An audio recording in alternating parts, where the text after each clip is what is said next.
Olá pessoal, como vai? Vamos começar então nossa primeira videoaula para tratarmos sobre esse tema, urbanização. E nossa aula vai começar ali com a parte 1. Nós vamos levantar alguns questionamentos sobre isso. Por exemplo, qual é a tendência de crescimento das cidades atuais? A cidade nasceu com a industrialização? Quais são os desafios das grandes cidades? Não saia daí!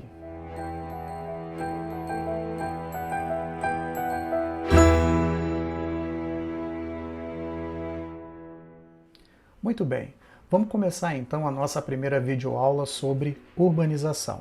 Prestem muita atenção aqui nas imagens que eu vou mostrar para vocês. E a gente já começa com essa primeira pergunta. Qual é a tendência das cidades atuais, tanto a nível mundial quanto a nível de Brasil? Bom, é muito importante lembrar que as cidades hoje, elas se tornaram grandes centros econômicos e políticos.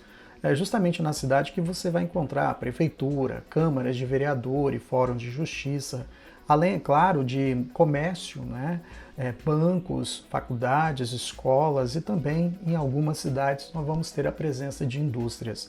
Nesse sentido, podemos também nos perguntar, a cidade surgiu a partir das indústrias? Muitos estudantes acham e acreditam que cidade, na concepção que nós entendemos hoje, elas surgiram justamente com a Revolução Industrial. Bom, então presta atenção. Claro que não.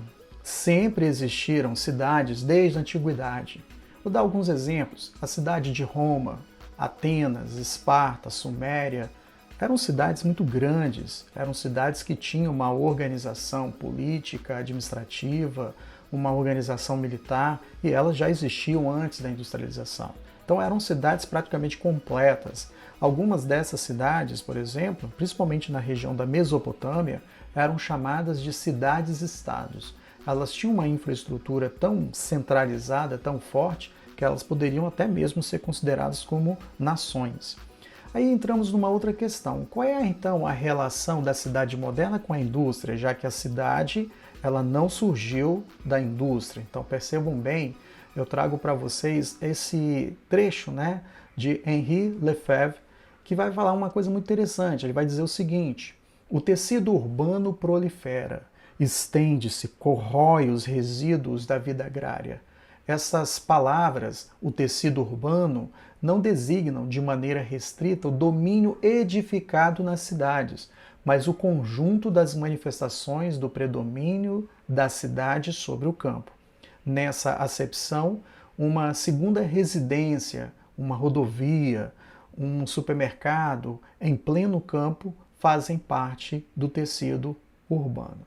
Olha só que interessante essa fala de Lefebvre, O que vem a ser essa ideia de tecido urbano que ele coloca? Ele vai justamente mostrar para nós que o modo de viver urbano está cada vez mais se expandindo, inclusive se expandindo nas áreas rurais. Percebam bem o que ele fala. As áreas urbanas, aos poucos, vão tomando o lugar das áreas agrícolas. As áreas urbanas ganham cada vez mais poder político e econômico nos tempos atuais, e aquele modo de vida urbano também está cada vez mais presente nas áreas rurais. Quando a gente fala modo de vida urbana, nós estamos falando, por exemplo, de certas infraestruturas como internet, água encanada, saneamento básico, que também estão começando a chegar em algumas áreas rurais. Muito interessante isso. São colocadas como rurais, mas muitas vezes as pessoas que nela vivem estão a todo momento usufruindo das coisas da cidade e trazem da cidade uma série de hábitos que são tipicamente urbanos. Mais ou menos isso que o Lefebvre quis dizer. Entramos então, gente, na segunda questão, nessa outra questão aqui. Quais são os desafios das cidades atuais? Olha, vocês vão ver que cidades hoje têm muitos desafios, não é fácil não. Hoje em dia, um prefeito ou os vereadores de uma cidade possuem ali muitos problemas para serem resolvidos e devem ser resolvidos na medida que os recursos financeiros vão chegando. Vamos tentar entender então que desafios são esses. Muito bem, vamos lá. Por exemplo, como cuidar do lixo e da poluição? Isso é um desafio muito forte. Muitas cidades até hoje elas não conseguem dar um destino claro para o lixo que produzem. Uma outra questão que surge, por exemplo, né, é como oferecer transporte de qualidade para a população. Na medida que as cidades vão crescendo cada vez mais, faz-se necessário que um meio de transporte seja disponibilizado para a população, para que ela possa sair para o seu trabalho, para que possam ir para a escola, para a faculdade, né? E para fazer as coisas necessárias no dia a dia. E aí, como é que vamos oferecer um transporte de qualidade para essa população? Essa é uma questão interessante. Uma outra, como garantir empregos, né? Isso é um desafio muito forte, que não é um desafio apenas das cidades, né? É um desafio de todo quanto é lugar, né, que trabalha na perspectiva do capitalismo, né? Como que a gente vai conseguir gerar oportunidades para que as pessoas possam garantir postos de trabalho e possam consumir, possam viver com tranquilidade. Essa é uma questão também que merece a nossa atenção. Uma outra questão também que surge é como garantir educação e saúde de qualidade para a população da cidade, né? Ou seja, será que todos têm condições de pagar escolas particulares, faculdades particulares? Será que não oferecer escolas públicas de qualidade não seria uma saída para que todos tenham oportunidade de se qualificar? Também é um desafio aí, gente, muito difícil, né, para os gestores quando se trata, né, da cidade. Uma outra questão que aparece também é essa: oferecer infraestrutura que garanta o funcionamento da cidade. Quando falamos de infraestrutura urbana, estamos falando de pavimentação de ruas, estamos falando de iluminação pública, estamos falando dos serviços públicos, né? Tanto de limpeza, estamos falando, por exemplo, da existência de praças para que as pessoas possam usufruir e várias outras infraestruturas, como a internet, que até então não era um artigo colocado de grande necessidade pelos gestores, mas hoje em dia a internet, ainda mais nos tempos de hoje, ela é extremamente importante para a população. E aí, como é que a gente vai oferecer tudo isso para a população? É claro, tudo isso vai depender de algo que nós chamamos de políticas públicas, né? Mas o que é isso, né? Políticas públicas? Está aí. É um conjunto de regras, normas e leis que são criadas e deliberadas pelo poder público, né, que asseguram um bom funcionamento das cidades. Então eu tenho os vereadores de uma cidade que vão criar as leis e tem o poder executivo, né, exercido pelo prefeito, que vai executar essas leis. Então a gente tem que tomar muito cuidado com quem a gente vota, né? Quem é que você está colocando lá para te representar na Câmara de Vereadores e na Prefeitura. Então é um questionamento importante fazer, porque afinal de contas, todo o funcionamento da cidade vai depender dessas políticas públicas que são geradas nesses ambientes. Muito bem. E seguindo então, chegamos a essa outra questão. Qual é a tendência do crescimento da população das cidades de uma forma geral, né? Será que está diminuindo? Será que está aumentando? Olha aí, gente. Existe uma projeção muito interessante da Organização das Nações Unidas, da ONU, de que em 2050 toda a população do planeta, 66% da população do planeta vai residir nas cidades. Gente, esta é uma tendência. As cidades estão crescendo, tanto no mundo desenvolvido quanto também no mundo subdesenvolvido. E é possível que cada vez mais pessoas vão chegando nas cidades e vão ter necessidade de habitar, vão ter a necessidade de usufruir dos serviços públicos que as cidades oferecem. Será que elas estão preparadas? Então, muito bem. E aí, há uma outra projeção também da Organização das Nações Unidas que vai dizer o seguinte: em 2025, olha só, hein, das 10 maiores cidades, né, do mundo, apenas 2 fazem parte do mundo desenvolvido, que é Tóquio e Nova York. A restante dessas 10 cidades, né, as 8 cidades restantes, são todas do mundo subdesenvolvido. Isso é uma questão muito interessante, né? Olha só, das 10 cidades maiores do planeta em 2025, apenas 2 vão fazer parte do mundo desenvolvido e o restante tudo faz parte do mundo subdesenvolvido.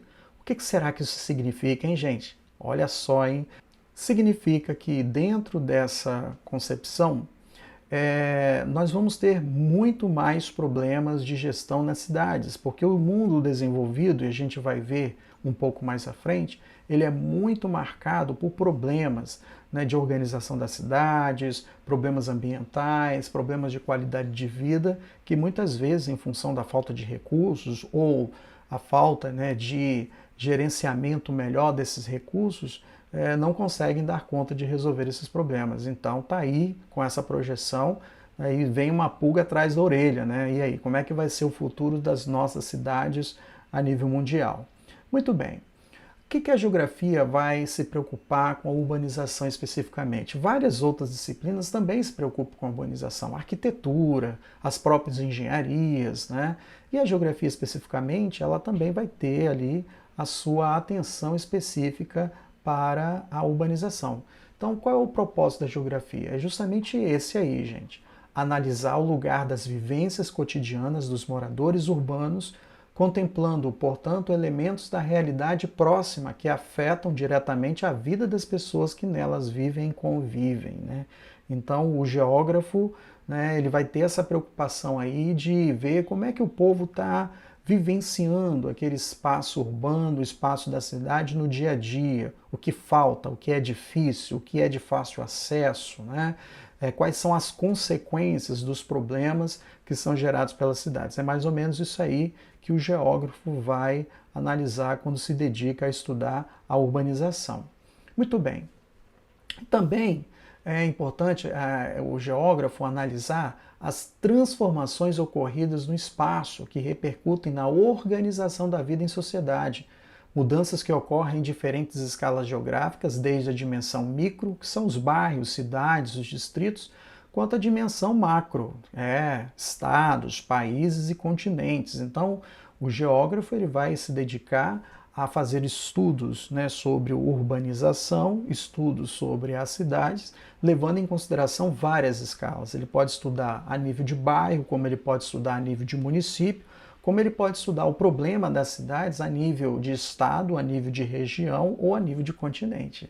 Olha só como é que o estudo da geografia aí é bem abrangente, né, quando se diz respeito aí às preocupações da cidade. Muito bem, aí chegamos então à pergunta muito importante.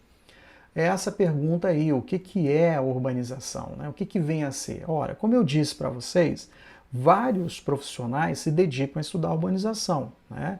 E o geógrafo também é um desses profissionais. Mas vejam bem, nós podemos aí ter dois significados para a ideia de urbanização. A primeira, que é o que os geógrafos se preocupam mais, que é um conjunto de processos que resultam no aumento da população urbana em detrimento das áreas rurais. O geógrafo ele vai se dedicar a estudar essa movimentação, né, da saída de pessoas das das áreas rurais para as áreas urbanas. O que está motivando essa saída? Como é que as pessoas, que tipo de cidade que essas pessoas encontram quando elas chegam, né? Então, são esses elementos. Mas também existem outros profissionais, como o arquiteto, o engenheiro, por exemplo, que vai se dedicar a estudar esse outro aspecto aí, ó, tá vendo? Expansão dos equipamentos e infraestruturas tipicamente urbanos, como ruas pavimentadas, praças, saneamento básico, pontes, eletrificação e etc. Olha só que interessante, gente. Nesse caso, os geógrafos se preocupam mais com o modo como as pessoas vivem naquele espaço, como que os fenômenos urbanos vão impactar a vida dessas pessoas no espaço, e o engenheiro especificamente, os arquitetos vão se dedicar a pensar a urbanização como construção de edificações, né? Construção de pontes, de rodovias, de praças, que, claro, vão impactar na vida das pessoas também. Então essas são as duas acepções de urbanização que eu estou apresentando para vocês. Aí entramos num fenômeno muito interessante. É um fenômeno que merece esse nome aí que vocês estão vendo, conurbação. O que vem a ser essa história de conurbação? Muito bem, presta muita atenção no esqueminha que eu vou apresentar para vocês agora. Dá uma olhada que nós temos 3 cidades, cidade A, cidade B e cidade C, que estão isoladas, que estão separadas entre si. Cada uma dessas cidades tem a sua própria vivência, tem a sua própria infraestrutura, cada um vivendo separadamente e a princípio sem contato uma com a outra.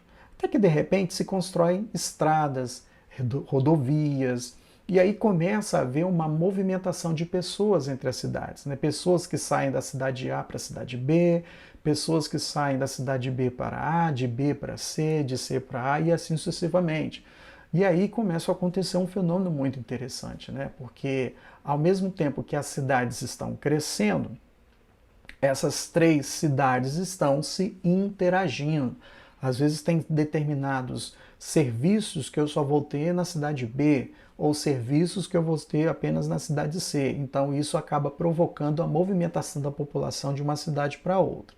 E veja bem o que acontece, as cidades vão crescendo com o passar do tempo, vão crescendo, até chegar um momento em que elas começam a se juntar. E aí, olha só que interessante, a fronteira da cidade A começa a se misturar com a fronteira da cidade B, que começa a se misturar com a fronteira da cidade C, e as pessoas continuam transitando de um lado ou do outro. Quando isso acontece, é o que nós chamamos de conurbação. Veja bem, no mapa como é que seria, né? As cidades antes isoladas, elas vão se aproximando de uma tal forma que não vai haver mais nenhum espaço vazio entre as cidades. Isso é o processo de conurbação. E isso acaba gerando essa imagem de satélite que vocês estão vendo, que é uma mancha urbana. Você tem ali a cidade A, a cidade B, a cidade C, mas ficou aí difícil de saber quais são os limites de cada uma delas. É isso que se chama conurbação, ok? Ah, agora eu entendi! Agora eu saquei! Acho que ficou bem claro, né? Espero que tenham entendido isso aí. Qualquer coisa, é só ir lá no fórum de dúvidas, né, no WhatsApp, né, ou aqui mesmo, né, na descrição aqui no nosso canal. Se você tiver alguma dúvida, é só fazer que a gente vai responder, ok? Bom, com esse fenômeno de conurbação acontece uma coisa muito interessante.